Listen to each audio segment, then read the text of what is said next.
কৃষ্ণ শ্ৰীমন্ত শংকৰ হৰি ভকতৰ জানা যেন কল্পতৰু তাহান্ত বিনাই নাই নাই নাই আমাৰ পৰম গুৰু হে ৰাম আমাৰ পৰম গুৰু কৃষ্ণ। নমস্কাৰ ভাই সমস্ত আপোনালোকৰ আশীৰ্বাদ আৰু সেৱা শিৰত লৈ পেলাই এই অবাগনে শাস্ত্ৰৰ কথাটো আকাৰমান প্ৰচাৰ কৰিব আহিছে। ইয়াতে ভগা টুটা অপৰাধ হ'ব পাৰে, সকলোৱে ক্ষমা কৰিব প্ৰভু। আৰু আমি যোৱাবাৰ ভিডিঅ'ত আলোচনা কৰিছিলে দেৱকী নাৰদৰ পূৰ্বজন্মৰ কথা। পূৰ্বজন্মত তেওঁ ডাকি পুত্ৰ আছিলে, 5 বছৰীয়া শিশু আছিলে। সজ্জনসকলৰ পৰা তেওঁ জ্ঞান কেনেকৈ প্ৰাপ্তি হয় ইয়াৰ কথা আমি এতিয়া চৰ্চা কৰিম। ৰাম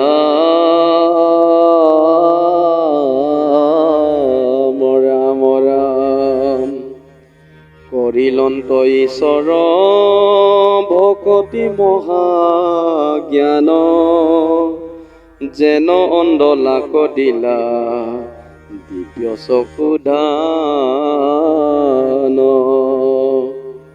বান্ধৱ কৃষ্ণ কময়ী ভৈলু পৰিচয় আন দেৱ ধৰ্মক দেখিলো মায়াময় আছিলন্ত বৃত্ত মাতি প্ৰতিপালি মুক ডংকিলে সৰ্পেতে হুগৈল পৰলোক ৰাম হেন দেখি আমাৰ উধা কবৈল মন উত্তৰ দিকক লাগি গৈলো কৰিলো গমন। নমস্কাৰ। ইয়াত কৈছে, আগৰ বাৰত আমি আলোচনা কৰিছোঁ, আগৰ ভিডিঅ'ত আমাৰ পৰম ৰহস্য ভক্তি কেনেধৰণে হ'ব লাগে আৰু আমাৰ কিয় প্ৰসত নহয় আৰু আমি কিয় ঈশ্বৰক ধ্যান কৰিব নোৱাৰোঁ, ধ্যানৰ মস্ত হ'ব নোৱাৰোঁ। আমি ধ্যান কৰিলে বেলেগ চিন্তা ধাৰণা আহে, নহয়নে বাৰু? এই কথাটো আমি আলোচনা কৰোঁ। কৈছে, কৰিলন্ত ঈশ্বৰ ভকতি মহাজ্ঞান যেন অন্ধলাক দিলা দিব্য চকু দান। যেনে অন্ধ মানুহক জ্ঞান দিয়ে, চকু থকা মানুহ চকু থাকিও মানুহে অন্ধৰ নিচিনা হৈ থাকে, নহয়নে বাৰু? আমাৰ চকু আছে যদিও আমি অন্ধকাৰ লেখীয়া হৈ থাকোঁ। এন্ধাৰত যেনেকে আমি হেপিয়াই পৰিছোঁ, তেনেকে ঈশ্বৰক বিচাৰি পৰিছোঁ।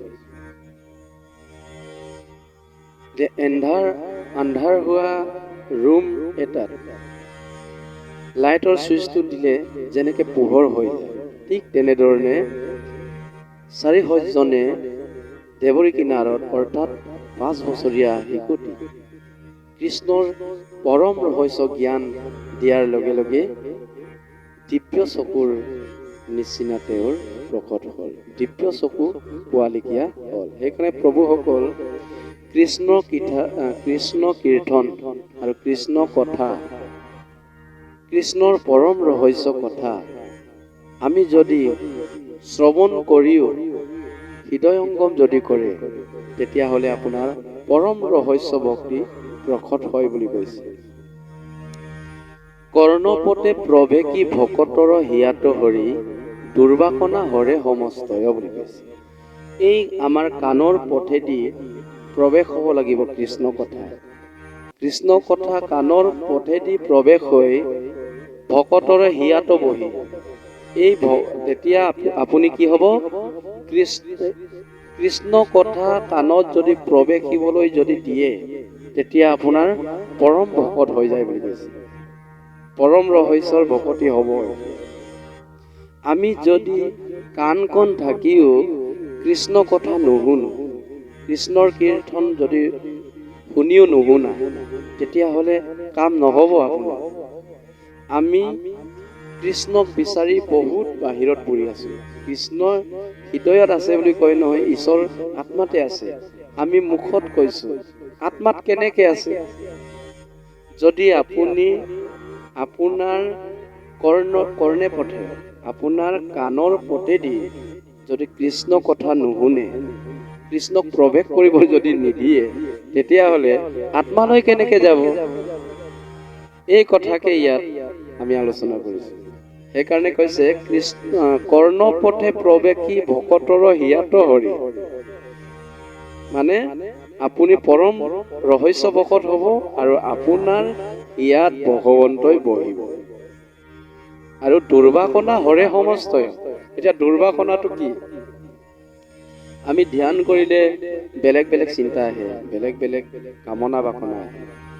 এইটো আমাৰ সমস্যা। এতিয়া ৰাম ৰাম লৈ থাকিলে হ'ব, তেনেকুৱাও হয়।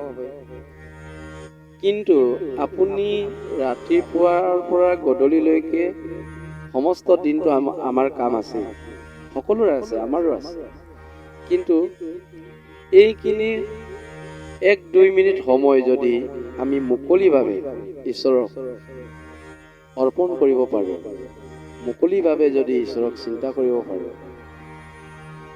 আমি সংকল্প ল'ব লাগিব যে 2 মিনিট সময়, 1 মিনিট সময়, এই 1 মিনিট সময়টো আমি কোনো কামনা বাসনা সকলো এতিয়া পৰিত্যাগ কৰিম, মাত্ৰ 1 মিনিটৰ কাৰণে। এনেকে কৰি আমি সুবাসনা আনিব। দুৰ্বাসনাটো সেইটোৱে হৈছে, মানে দুৰ্বাসনা হৰে সমস্তয়। তেতিয়াহে প্ৰভু ভগৱন্তই আপোনাৰ দুখ কামনাখিনি, আমাৰ দুখ যিমান কামনা বাসনা আহে সকলোখিনি ভগৱন্তই হৰণ কৰি লৈ যাব বুলি কৈছে। আৰু কৈছে জলৰ যতেক মল যেন হৰত কালে স্বভাৱতে নিৰ্মল কৰে। বাৰিষা কালত পানী বাঢ়ি আহে, নদীৰ পানী উপৰিও বাঢ়ি আহে, গোলা গোলা লেতেৰা জাবৰে জোঁথৰে আহে। আৰু খৰালিত নিজে নিজে এই বাৰিষা কালৰ পানী, নদীৰ পানী খৰালি হোৱাৰ লগে লগে নিজে নিজে চফা হৈ যায়, নহয়নে প্ৰভুসকল? ঠিক তেনেধৰণে ইয়াত কৈছে কৃষ্ণ কথা আমি নিত্য নৈমিত্তিকভাৱে যদি নিজে নিজে 1 মিনিট সময় সদায় নিত্য নৈমিত্তিকভাৱে শুনো আৰু অধ্যয়ন কৰোঁ, হৃদয়ংগম কৰোঁ, তেতিয়া এই কৃষ্ণ কথাই কৰ্ণপটত প্ৰৱেশী ভকতৰ হিয়াত বহাৰ লগে লগে আপোনাৰ সকলো মলখিনি, বাৰিষা কালৰ যেনেকে লেতেৰা জাবৰ ভোলা মোলা পানী হৈ আহে, ঠিক তেনেধৰণে আমাৰ শৰীৰখিনি লেতেৰা হৈ আছে। এই লেতেৰাখিনি মানে স্বভাৱতে নাইকিয়া হৈ যাব।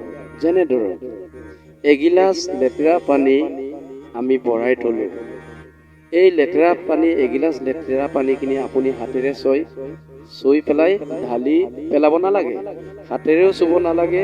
ইয়াক সেনেকে থওক, ইয়াক কেনেকে পৰিষ্কাৰ কৰিব?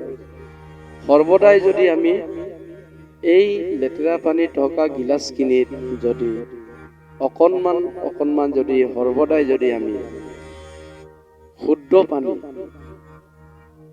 চফা পানী আমি ঢালি থাকোঁ, আজি অলপ ঢালিলোঁ, কালিলৈ অলপ ঢালিলোঁ, পৰহি অলপ ঢালিলোঁ, এনেকৈ যদি নিত্য নৈমিত্তিকভাৱে শুদ্ধ পানীখিনি আমি, নিৰ্মল পানীখিনি ঢালি থাকোঁ, তেতিয়া নিজে নিজে তাৰ পৰা উভৰি পৰি চফা হ'ব নাই? ঠিক তেনেধৰণে এই কথাষাৰ আমি কৈছোঁ যে আমাৰ পৰম ৰহস্য ভক্তি কেনেকৈ হ'ব আৰু পৰম ৰহস্য আৰু আমি ধ্যান কেনেকৈ কৰিব পাৰিম, এই তত্ত্বখিনিকে ইয়াত বুজাইছে যে কৰ্ণপটে প্ৰৱেশী ভকতৰ হিয়াত হৰি দুৰ্বাকনা হৰে সমস্তয়।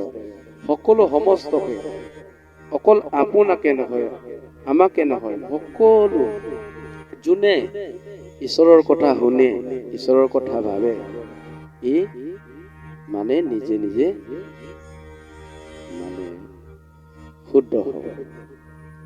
ইয়াকে প্ৰভুসকল কৈছে যে আমি ভাল কৰ্ম কৰিলে ভালত যাব আৰু বেয়া কৰ্ম কৰিলে বেয়াত যাব। এইটোৱে প্ৰকৃতিৰ নিয়ম বুলি কৈছে। এই প্ৰকৃতি, এই সময় কিহৰ কাৰণে? আমি যদি হোৱাকণা হৈছে সুখত যাব, দুৰ্বাকণা কাম কৰিছে দুখত যাব। এইটো হ'ল প্ৰকৃতিৰ নিয়ম। যেনে ধৰক আজিৰ যুগত আধুনিক যুগত এখন মোবাইল, এই মোবাইলখন আপুনি কি বিচাৰি চাইছে এইয়ে ওলাব, নহয়নে প্ৰভুসকল? আপুনি কি বিচাৰিব? আধ্যাত্মিক কথা বিচাৰিছে, আধ্যাত্মিক ওলাব। আৰু বেলেগ যদি বেয়া ডাকু চুৰি কেনেকে কৰে, যদি সেনেকে যদি বিচাৰে চুৰি ওলাব। ভাল কৰ্ম বিচাৰে ভাল ওলাব, বেয়া কৰ্ম বিচাৰিলে বেয়া ওলাই থাকে। আধ্যাত্মিক যুগৰ মোবাইলটোৰ সেইটোতে দিছে। ফৰ্মুলাটো ইমানতে কৈছো যে প্ৰভুসকল, যে আমাৰ প্ৰকৃতিৰ নিয়ম, আমাৰ সময়বোৰ যদি আপোনাৰ দিশত ভাল হৈছে, শুভাকণা বুলি কৈছে, শুভাকণা হৈছে, তেতিয়া সুখত থাকে, ভাল হৈ যাব। ভাল চিন্তা কৰিলে ভাল হৈ যাব, যদি বেয়া চিন্তা কৰে বেয়াত যাব। আৰু প্ৰভুসকল, আজিলৈ ইমানতে ভিডিঅ'টি সমাপ্ত কৰিছো। পুনৰবাৰ আৰু কিছু কথা আমি পাম। আজিলৈ ইমানতে সমাপ্ত কৰিছো। নমস্কাৰ।